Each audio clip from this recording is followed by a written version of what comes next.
नमो भगवते वासुदेवाय। श्रीमद्भागवत महापुराण की कथा। कृष्णं नारायणं वन्दे, कृष्णं वन्दे व्रजप्रियम्, कृष्णं द्वैपायनं वन्दे, कृष्णं वन्दे पृथास्तुतम्। अथ चतुर्थस्कन्ध त्रयोविंशोऽध्यायः। राजा पृथु की तपस्या और परलोक गमन। श्री गुरु वृंदावन बिहारी लाल की जय। श्री मैत्रेय जी कहते हैं कि इस प्रकार महामनस्वी प्रजापति पृथु के स्वयमेव अन्नादि तथा पुरग्रामादि सर्ग की व्यवस्था करके स्थावर जंगम सभी की आजीविका का सुविधा कर दिया तथा साधु जनोचित धर्मों का भी खूब पालन किया। मेरी अवस्था कुछ ढल गई है और जिसके लिए मैंने इस लोक में जन्म लिया था उस प्रजा रक्षण रूप ईश्वराज्ञा का पालन भी हो चुका है। अतः अब मुझे अंतिम पुरुषार्थ मोक्ष के लिए प्रयत्न करना चाहिए। यह सोचकर उन्होंने अपने विरह में रोती हुई अपनी पुत्री रूपा पृथ्वी का भार पुत्रों को सौंप दिया और सारी प्रजा को विलखती छोड़कर वे अपनी पत्नी सहित अकेले ही तपोवन को चल दिए। वहां वे वानप्रस्थ आश्रम के नियमानुसार उसी प्रकार तपस्या करने लग गए जैसे पहले गृहस्थाश्रम में अखंड व्रत पूर्वक पृथ्वी को विजय करने में लगे थे। उनकी कुछ दिन तो उन्होंने कंद मूल फल खाकर बिताए, कुछ काल सूखे पत्ते खाकर रहे, फिर कुछ पखवाड़ों तक जल पर ही रहे और इसके बाद केवल वायु से ही निर्वाह करने लगे। वीरवर पृथु मुनि वृत्ति से रहते थे। गर्मियों में उन्होंने पंचाग्नियों का सेवन किया। वर्षा ऋतु में खुले मैदान में रहकर अपने शरीर पर जल की धाराएं सही और जाड़े में गले तक जल में खड़े रहे। वे प्रतिदिन मिट्टी के बेदी पर ही शयन करते थे। उन्होंने शीतोष्णादि सब प्रकार के द्वंद्वों को सहा तथा वाणी और मन का संयम करके ब्रह्मचर्य का पालन करते हुए प्राणों को अपने अधीन किया।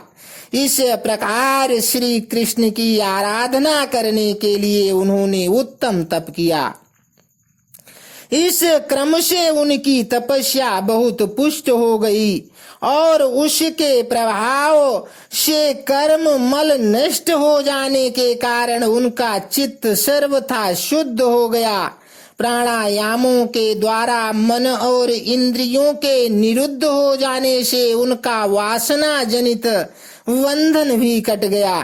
तब भगवान सनत कुमार ने उन्हें जिस परमोत्कृष्ट अध्यात्म योग की शिक्षा दी थी उसी के अनुसार राजा पृथु पुरुषोत्तम श्री हरि की आराधना करने लगे।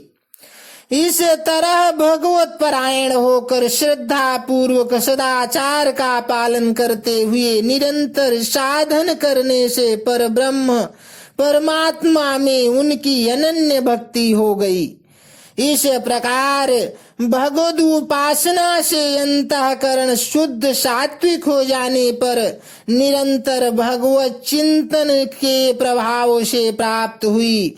इस अनन्य भक्ति से उन्हें वैराग्य सहित ज्ञान की प्राप्ति हुई और फिर उस तीव्र ज्ञान के द्वारा उन्होंने जीव के उपाधिभूत अहंकार को नष्ट कर दिया जो सब प्रकार के संशय विपर्य का आश्रय है। इसके पश्चात देहात्म बुद्धि की निवृत्ति और परमात्म स्वरूप श्री कृष्ण की अनुभूति होने पर अन्य सब प्रकार की सिद्धि आदि से भी उदासीन हो जाने के कारण उन्होंने उस तत्व ज्ञान के लिए भी प्रयत्न करना छोड़ दिया, जिसकी सहायता से पहले अपनी जीव कोश का नाश किया। क्योंकि जब तक साधक को योग मार्ग के द्वारा श्री कृष्ण कथामृत में अनुराग नहीं होता, तब तक केवल योग साधना से उसका मोह जनित प्रमाद दूर नहीं होता, भ्रम नहीं मिटता। फिर जब अनंत काल उपस्थित हुआ तो वीरवर पृथु ने अपने चित्त को दृढ़ता पूर्वक परमात्मा में स्थिर कर ब्रह्म भाव में स्थित हो अपना शरीर त्याग दिया। उन्होंने एड़ी से गुदा के द्वार को रोककर प्राणवायु को धीरे धीरे मूलाधार से ऊपर की ओर उठाते हुए उसे क्रमशः नाभि, हृदय, वक्षस्थल, कंठ और मस्तक में स्थित किया। फिर उसे और ऊपर की ओर ले जाते हुए क्रमशः ब्रह्मारंध्र में स्थित किया। अब उन्हें किसी प्रकार के सांसारिक भोगों की लालसा नहीं रही।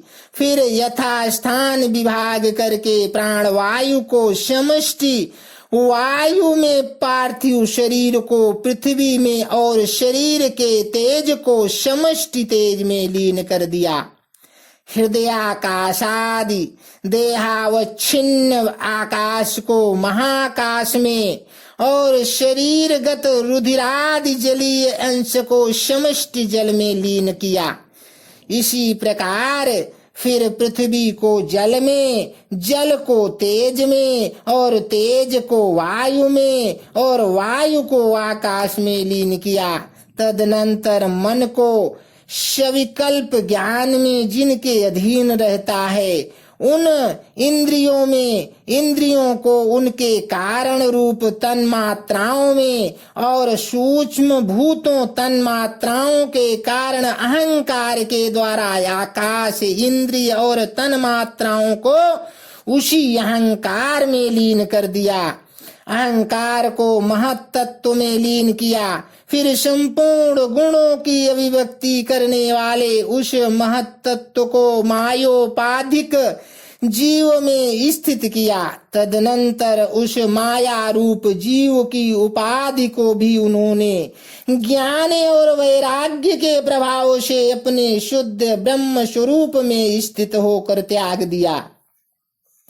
महाराज पृथु की पत्नी महारानी अर्ची भी उनके साथ वन को गई थी।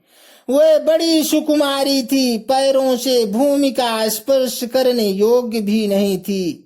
फिर भी उन्होंने अपने स्वामी के व्रत और नियमादि का पालन करते हुए उनकी खूब सेवा की और मुनि वृत्ति के अनुसार कंद मूल आदि से निर्वाह किया।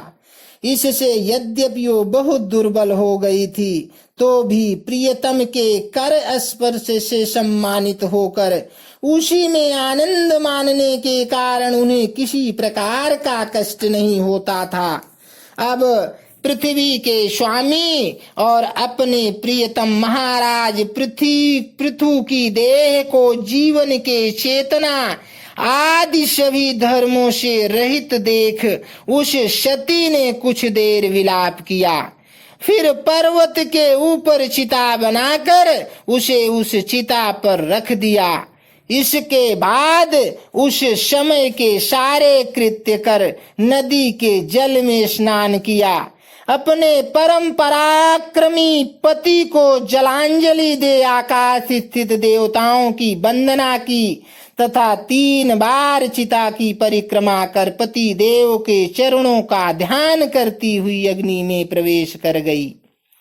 परम साध्वी अर्ची को इस प्रकार अपने पति वीरवर पृथु का अनुगमन करते देख सहस्त्रों वरदायिनी देवियों ने अपने अपने पतियों के साथ उनकी स्तुति की।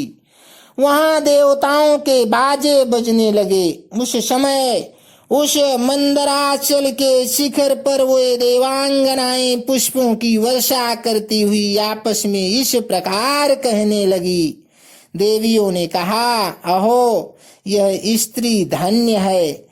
इसने अपने पति राज राजेश्वर पृथु की मनवाड़ी शरीर से ठीक उसी प्रकार सेवा की है जैसे श्री लक्ष्मी जी यज्ञेश्वर भगवान विष्णु की करती हैं।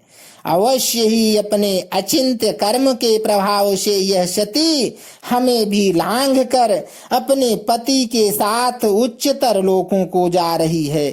इस लोक में कुछ ही दिनों का जीवन होने पर भी जो लोग भगवान के परम पद की प्राप्ति कराने वाला आत्मज्ञान प्राप्त कर लेते हैं, उनके लिए संसार में कौन पदार्थ दुर्लभ है। अतः जो पुरुष बड़ी कठिनता से भूलोक में मोक्ष का साधन स्वरूप मनुष्य शरीर पाकर भी विषयों में आसक्त रहता है, वह निश्चय ही आत्मघाती है। हाय हाय, वो ठगा गया। श्री मैत्रेय जी कहते हैं कि विदुर जी, जिस समय देवांगनाएं इस प्रकार स्तुति कर रही थी, भगवान के जिस परम धाम को आत्मज्ञानियों में श्रेष्ठ भगवत प्राण महाराज पृथु गए, महारानी अर्ची भी उसी पति लोक को गई। परम भागवत पृथु जी ऐसे ही प्रभावशाली थे। उनके चरित्र बड़े उदार थे। मैंने तुम्हारे सामने उनका वर्णन किया। जो पुरुष इस परम पवित्र चरित्र को श्रद्धा पूर्वक निष्काम भाव से एकाग्र चित्त से पढ़ता, सुनता अथवा सुनाता है, वह भी महाराज पृथु के पद भगवान के परम धाम को प्राप्त होता है।